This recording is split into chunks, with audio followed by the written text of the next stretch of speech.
စက်ပေါ်ကနံပါတ်တွေတက်လာတာနဲ့အမျှဒီတက်ကလထိုင်ကပြင်းပြင်းထန်ထန်တုံလာပြီးအမျိုးသားနောက်ကခေါင်းခုံဝင်ကအဆက်ကျကြီးဟလိုက်တယ်နောက်ဆုံးတော့တေမင်းကအမျိုးသားရဲ့အသက်ကိုနှုတ်ယူသွားခဲ့ပေမဲ့ဒီကြေကွဲခွက်ရာကမပြီးဆုံးသေးပါဘူး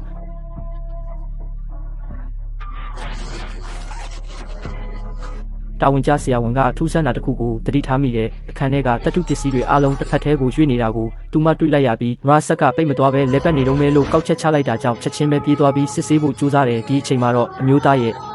ညီဖြစ်သူကဆက်ထဲကိုတွားဝင်ရောက်နေပြီးသူကအကိုဖြစ်သူရဲ့ထိတ်လန့်စရာအခြေအနေကိုမြင်ပြီးသူ့ကိုကယ်တင်နိုင်မယ်ဆိုတဲ့မျှော်လင့်ချက်လေးတစ်ခုကိုစုပ်ကင်ထားတယ်သူထည့်လိုက်တဲ့အချိန်မှာပဲသူနာပြုကတကားကိုဒုတိယဆွဲဖွင့်လိုက်တယ်နောက်တစ်ဆက်ကမှပဲအော်ဒန်တစ်ခုထွက်ပေါ်လာပြီးလုတ်ဖို့ကင်ဖက်တွေကအတန်ကြားပြီးအပြေးလွှာရောက်လာကြတယ်ဒါပေမဲ့အားလုံးကနောက်ကျနေပြီးတေမင်းရဲ့တက်ဖြတ်ခြင်းကဆက်လက်ဖြစ်ပေါ်နေတော့မယ်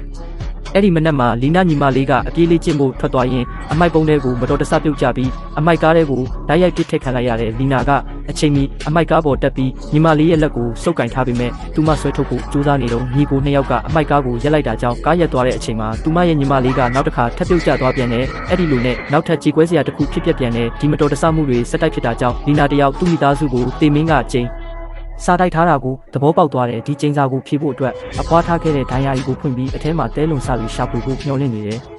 အဲ့ဒီအချိန်မှာတပ်ပုံပေါင်တစ်ခုကမြေပြင်ပေါ်ရုတ်တရက်ပြုတ်ကျလာပြီးကွဲသွားတဲ့မန်စတဆကသူ့မစီကိုရှောလာတယ်လီနာကချက်ချင်းပဲအန်နီယေကိုသဘောပေါက်သွားပြီးတေမင်းကဒီမန်စကိုတုံးပြီးဦးလေးမိသားစုကိုတက်တော့မယ်လို့ကောက်ချက်ချလိုက်တယ်သူမရဲ့ဦးလေးမိသားစုကတော့ဒီအချိန်မှာပါတီပွဲကျင်းပနေပြီးနီးကပ်လာတဲ့အန်နီယေကိုလုံးဝမသိကြဘူးပျော်ရွှင်စရာပွဲတော်ရဲ့လေထုထဲမှာရေခွက်တစ်ခွက်ရုတ်တရက်မှောက်ကျသွားပြီးကွဲနေတဲ့မန်စတွေကရေခဲထဲကိုမတော်တဆရောသွားတယ်မန်စတစ်ခုကအခုခွက်ထဲမှာပုံးကွယ်နေပေမဲ့ပဲ